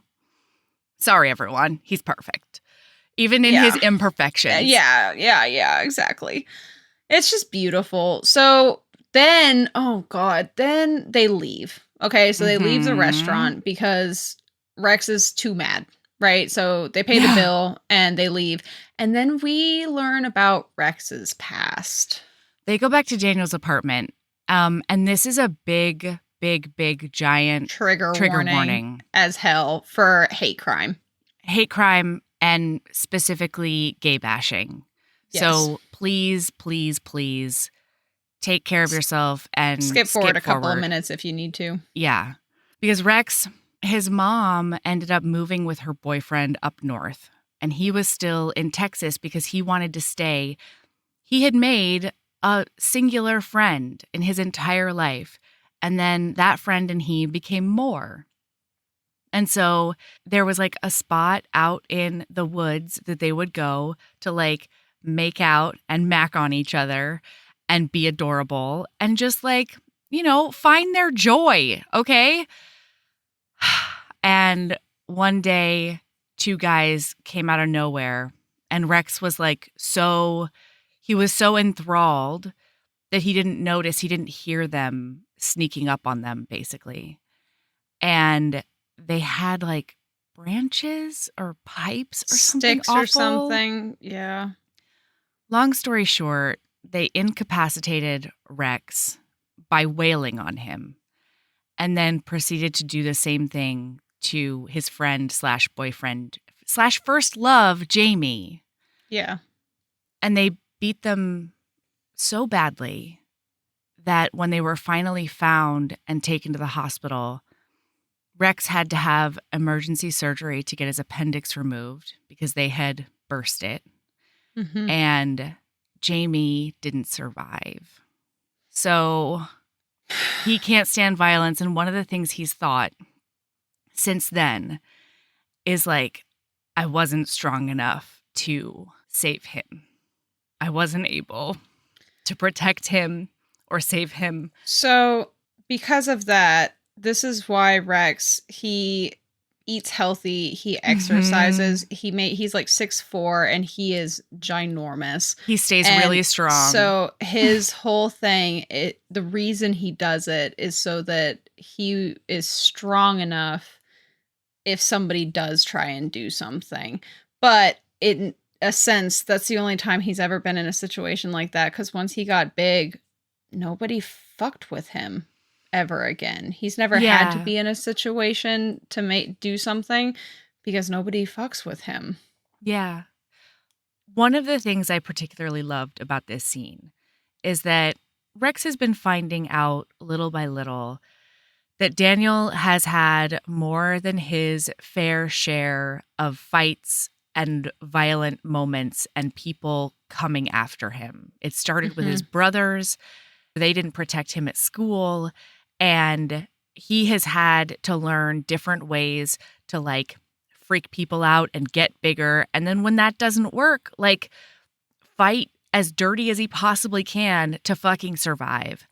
And so Rex can sort of rest assured that when Daniel tells him there's nothing that you could have done, it doesn't matter how big you were. Like there were two of them and they had weapons. 3 of them. Oh, 3 of y'all. them. Like there's nothing you could have done. There's nothing. And like there's nothing, even if you were trained to fight right now. No. There's nothing you could have done. They had weapons. There were 3 of them. They came on y'all out of nowhere. It was like a surprise attack. Nothing you could have done. And Rex knows that he's saying that from experience. Mm-hmm. You know? Yeah. And so they end up just curling up and going to bed together and holding each other. Daniel gets to comfort Rex. Yeah. It's really beautiful. Yeah. So we zippy zap and Daniel is at Rex's to finish grading. And we find out that Rex doesn't have the internet. No. And Daniel's like, what? And Rex is just like, I just don't need it very often. Like, why would I have it if I don't go to the library? Exactly. But we also find out that Rex really wants to get into more custom woodworking instead of just like the odd handyman jobs that he does. Like he wants his livelihood to be custom woodwork. Yeah. And so Daniel's like, oh, well, if you get the internet, you can start a website, you can do this and that. And Rex just shuts down immediately. He's like, oh yeah, cool ideas. Anyway, moving on. Bye. Well, while Rex, did you Sherlock Holmes what was up with Rex? Really? Okay. I did not. I clocked it like, part of it is maybe because of the book that I just recently read, it was the exact same, like the person had the exact same thing. And because of that, it was a thing. But I didn't even clock that there would be something. Oh. I don't know why. Really? Yeah. Okay. Well, so the boys end up having a talk though, because Daniel is basically bitching about his students and like, why don't they listen to me? Why do they not give a shit about homework? Like, why they don't listen, they skip class and they come in and they suck at their homework or writing these essays. I told them what a thesis is, blah, blah. And Rex is like, what the fuck, Daniel? Like some people are Rex better. Very sweetly says, yeah, you're right. He says, hey, I mean, it might be that they just don't get it. It might be that they just don't have the same aptitude. Mm-hmm. And maybe that's something that, I don't know, think about it. Yeah. And Daniel does think about it. Mm-hmm. And it was really lovely. And then Daniel's a little tense. Mm-hmm. And so Rex gives him a little massagey massage. Mm-hmm. And guess what? It's on TM. It is hot. It's very It is hot. relaxing. It is like, wow. And Mhm. it was like another throat punch kind of quote comes out of this scene, because Daniel he doesn't know how to relax. He's like, if you relax, that gives people power over you. Yes. They can hurt you now. I'm vulnerable if I let somebody take care of me. I can't let them take care of me because that's a vulnerability and they can take advantage of that. But they end up, it's fine and it's great. Wow, it works out. Sure does. And then it's the next day and Daniel is getting ready for a conference that weekend. Oh, that's right. Where he's writing a paper, and one of his co-workers, one of his fellow professors, asks him if he wants to get dinner to discuss some committee that he ended up being like the chair of or something. And this is the committee that this guy, Jay, had taken care of last year. Mm-hmm. Well... And so Daniel's like, hey, we're going to be at this pizza joint or whatever. When you're done, I can meet you after, or you can come over there. And Rex is like, oh, okay. Like, yeah, we can do that. But he gets there a little specifically. Yeah. Daniel says, if I'm not at home at 9, when you show up at 9, oh yeah, just come get me at the pizza place. And then at 8:40, Rex comes sauntering into the pizza place, and Daniel's like, oh shit, am I late? Sorry, dude. And fucking Rex is like, no, you're not late. Hi, nice to meet you. Oh, hello there. Rex. Hello. Nice. Hello. You're the coworker? Interesting. And Daniel's like, okay, well, I guess that's enough for today. Thanks for like whatever, Jay. Jay ends up taking care of the check. And then they head out, and because Rex is going to hang out while Daniel packs for the conference the next day. And they get into a fight. Because Rex their first fight. He's in a bit of a weird place. All right, everybody. And he might do a little bit of nitpicking a little bit all over the apartment, you know? Is it nitpicking? Is it just pointing out obvious hazards? Listen, who knows? To Daniel, it's nitpicky. And because to be fair, Rex's whole thing is like, your landlord should have already fixed this. We just need to get with this douchebag. And then he needs to fix it. But anyway, Daniel finally blows up and he's like, I'm a fucking adult and I need you to stop treating me like I don't know how to take care of myself. And then Rex might say a thing or two like, you don't cook for yourself ever. You don't know how to feed yourself. I don't know. Like, you live on coffee and bagels unless I cook for you. Your car is a death trap that you've held together with a wire hanger. You won't talk to your landlord about making your apartment safe to actually live in. You moved to Michigan and you don't have a winter coat. It's like you don't even care about what happens to you. No. Yeah. And then Daniel says, no, you just think you need to rescue me. Even the night we met, you rescued me and Marilyn. That's all you've done is rescue me like I'm some damsel in distress. Well, I don't need to be rescued. I can take care of myself. I'm fine, damn it. Can you? Rex growls. I'm not so sure. What the fuck? Are you fucking kidding me right now? Do you know how long I've taken care of myself? How many times I've been jumped or mugged or gotten my ass kicked and I've handled it? I've handled myself just fine. You know how many times I've gone to lectures for the cheese cubes and stale crackers at the reception because I can't afford to buy food? Huh? Like there's more. It's a knockdown, drag out fight. Bad. They go for the jugular. This early in a relationship, I think that this would be a deal breaker for me. Yeah. Yeah, like, maybe. Like for me specifically, I don't know that. I don't think I could do it. Yeah, that makes sense. Well, and part of this whole conversation that like starts it is Rex being like, hey, by the way, your coworker wants to fuck you. Your coworker's interested. So just need you to know that. Like, well, I'm Rex and I'm kind of testing the waters on what you think of your coworker because he wants to fuck you. Yeah. And then what ends up ending this fight is Daniel gets pissed off and shoves Rex. Yikes. And Rex takes a step back and looks like he's about to say something. And then he's like, no, you got to get the fuck out I'm leaving. of there. I'm leaving. You have to get out of there. And listener, that's where we're ending this episode. Oh, no. It's so mean. We're so mean.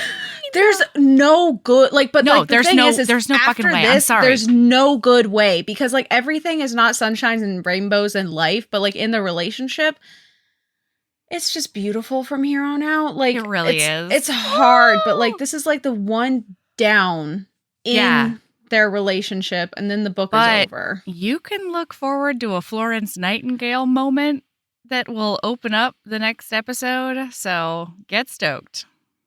Maybe not open up, but it'll be early in the episode. I don't even know what that reference means. Well, how about we get to Lady Loves and then I tell you about it in the next episode, huh? Sounds like a plan. All right, Mel, what's your lady love? Gosh, I have so many after this weekend. I think my lady love right in this moment. Okay, since we talked about going to the show, my lady love is the soundtrack to the show 6. Oh. And specifically, if you can find it, it's on YouTube Music, but there are versions of the songs, some of the songs with the current cast. Ooh. Because the original, like, Catherine Howard song is good in the original cast recording, but this Catherine Howard took an emotional, she just made some emotional choices in the song that made it so impactful. Like, I'm still getting chills anytime I think about it, or like when the gals earlier would just randomly talk about that particular song. It's so good. Okay. I'm going to have to find out what the actress's name is. God damn it. I will put it in the show notes, I promise. Okay. Because holy fuck balls. I love it. Yeah. Okay. Mm-hmm. That is such a good fucking musical, though. Like, that soundtrack is such a, like, it's just nothing but bops the whole way through. Truly. All right, It's what's your impressive. lady love? My lady love is figuring out how to do things in a way that you get to do what you have to do because you are required to do it, but also What? figure out ways to do the things you have to do while doing things you want to do for your brain. Yes, I'm with you. That was a bad way to describe. Sorry. No, you're great. So for pod, I've always been an eyeball reader. And that means that I can either knit or I can crochet, but I cannot cross stitch. I can't color. I can't do any of these things. And I've really been on a coloring kick lately. Like, I got these new markers. They were a lady love recently as well. And so I've been on a coloring kick, and it's just been so good for my mental health, the coloring.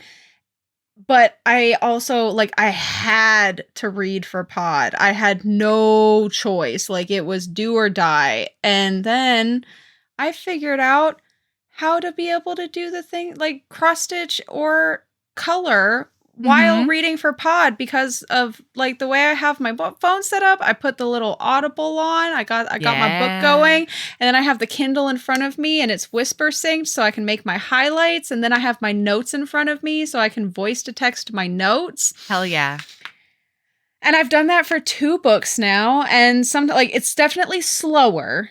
So like halfway through in the middle of nowhere or in the middle of somewhere, I had to switch back to eyeball reading. But that's okay because I still got to do the thing that was giving me the good zaps in my brain, which was cross-stitching for this book. Yeah. And it's been so nice.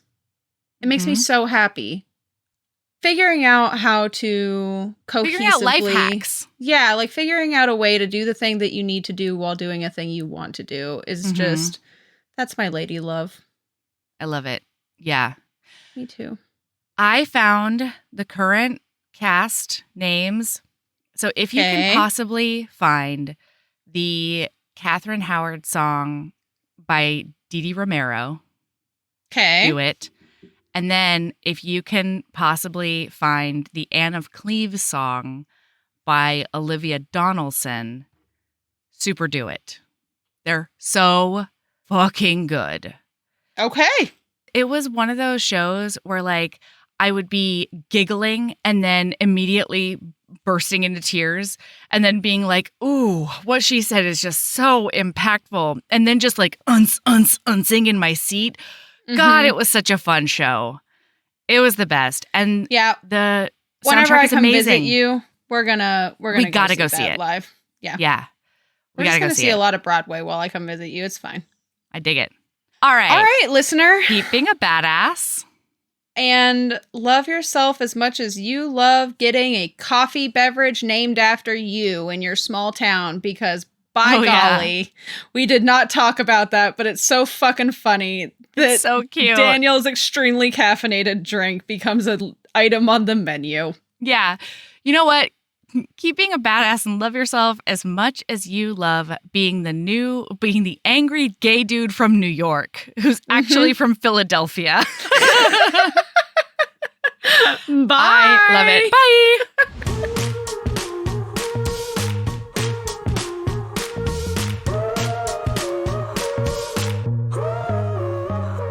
Heaving Bosoms is produced by us, Melody Carlisle and Sabrina Bradley. Editing is done by Melody Carlisle. Our theme music is by the incredible singer-songwriter Brittany Fonts, and our art is by ultra-talented author Kate Pryor. If you like our show, remember to follow us on your favorite podcast app, rate us 5 stars, leave a nice review, and of course, tell all your friends about us, even if they don't read romance. If you want to get in touch, you can email us at heavingbosoms.podcast@gmail.com. If you want more of us, visit patreon.com/heavingbosomspodcast. You can also find us on Instagram @heavingbosoms, on TikTok @heaving_bosoms, and in our Facebook group, the Heaving Bosoms Geriatric Friendship Cult. Head over to our website to sign up for our newsletter, get our Reading Embrace printable, and check out my audiobooks at heavingbosoms.com. All right, we'll be back next week with more swoons and snark. See you then.